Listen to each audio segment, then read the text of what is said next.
Please come and sit in the chair and be as comfortable as you need to be.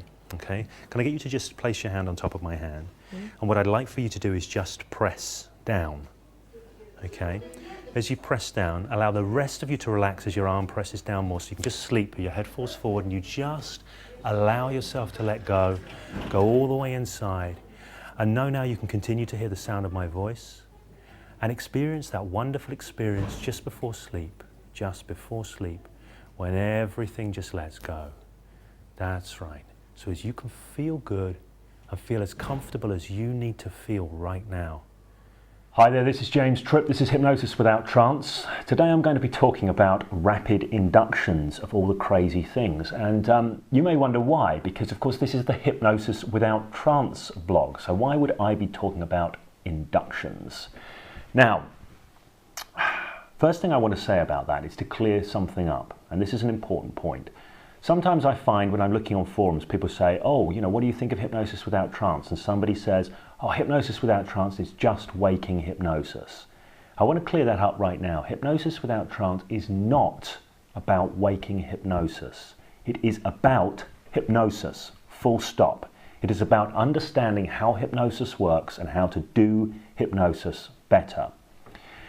Now, part of understanding how hypnosis works and how to do it better is this key understanding that hypnosis has nothing whatsoever to do with trance. It is actually about our everyday cognitive faculties, how as human beings we shape our reality, and how as hypnotists we can influence how people shape their reality. So it's not about special states that render people open to suggestion, hence hypnosis without trance. So, if you're following the Hypnosis Without Trance model and this understanding and this way of doing hypnosis, you'll understand that many factors are useful in facilitating the hypnotic experience. And one of these elements, one of these tools that can be useful is what is classically referred to as a rapid induction, or any kind of induction process, but especially rapid inductions, because longer inductions are somewhat inefficient and unnecessary.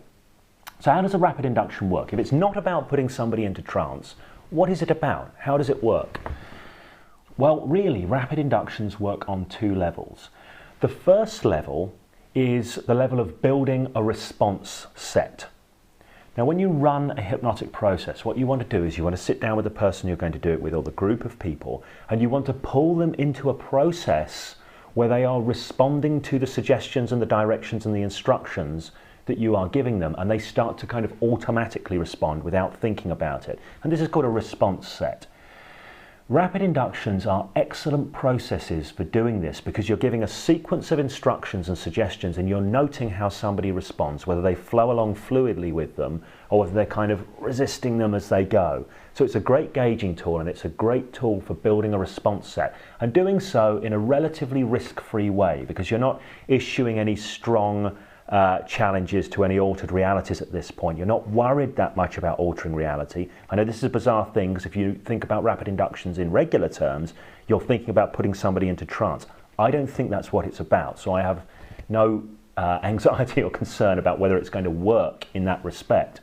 What I'm interested in when I perform a rapid induction is how the person responds, how they flow with that process. So that's the first function of rapid inductions, building that response set and monitoring that response set. The second function for rapid inductions, where they can be very useful, is they serve a semantic purpose. They serve a meaning-making purpose. Now, if you're familiar with the hypnotic loop, you'll remember it goes beliefs, imagination, physiology and experience. And if I were to ever get round to redoing the Hypnosis Mastery Program, I would relabel beliefs as meanings. Okay, I'd relabel them as meanings because there's a lot more than just beliefs going on there. There's framing, there's conceptual material, there's all sorts of stuff, but it's working with people's meaning-making systems, that point of the loop. And this is where rapid inductions come in beautifully because they help to support a set of meanings about what it is that's happening in this moment. If you are going to do hypnosis and give somebody an experience of hypnosis where they say, yeah, you know, hypnosis happened, an important element of that is framing everything as hypnosis. It's creating something that reinforces that meaning. Hypnosis is what is happening here. An excellent tool for encouraging meaning making. I've talked about this in terms of witch doctoring before, but you can think of it in terms of ritual. pieces of ritual that convey meaning, and inductions can work like this. What it says when you perform that ritual, particularly if you've talked about hypnosis, you've set the frames up, is it provides a sequence, a process that as people are being drawn with it, they can think to themselves, this is it. This is hypnosis. This is the beginning of it. Hypnosis is happening here. So you're creating a ritual, a sequence that supports that particular piece of meaning making, which is going to feed into the loop and support the hypnotic loop that you want to set up, if you want to set it up within that frame of hypnosis. It goes back to that concept that we talk about in the Hypnosis Mastery Program of the big because, creating that semantic framework, creating that meaning, that reason why this is going to happen and this can happen. And this is the thing that kind of taps in, kicks the loop off and begins the process. So from that perspective, rapid inductions are extremely useful things if you want to set that frame of hypnosis, that old school frame of hypnosis. They are not necessary things. They are not essential things. Just sometimes, in some places, for some people, they are the most useful thing to do. And they have nothing, in my opinion, to do with trance. They are just to do with building response sets and helping to support meanings through ritual. If you think about rapid inductions like that and you start thinking, okay, well, I'm just building this sequence, I want to get somebody responding and I want to lend a meaning to that and I want to use it to support the meanings I am creating, you can get very, very efficient and very, very effective at doing them and very single-minded with your intent in doing them because you know what you're doing and why you're doing it. If you think it's about putting people into trance, well, you've always got that question, how deep is the trance? You know, is it really deep enough to get this thing happen? Am I going to have to deepen?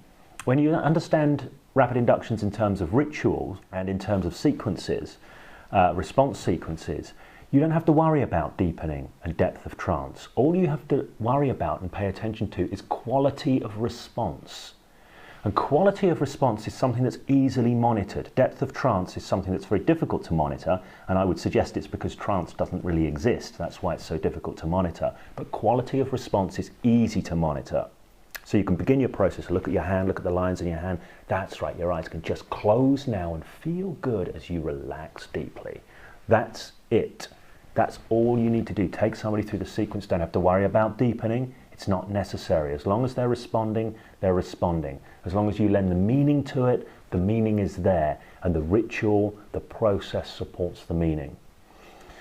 Okay, I hope that makes sense. I hope that's not too abstract. If you get hypnosis without trance already, you'll get that. You'll go, yeah, right, that totally fits. I understand how that works.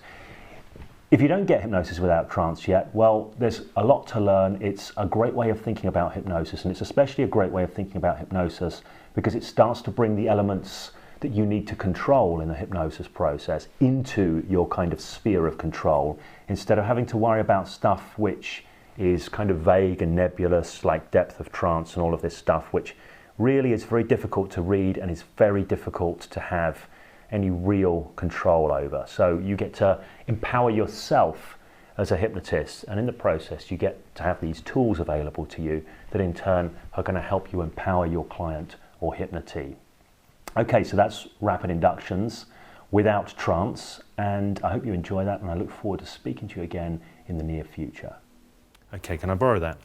That's right. So if you notice this now, you see there are multiple points of contact, and that can just begin to drift towards your face. That's right. Only as quickly as it just happens now.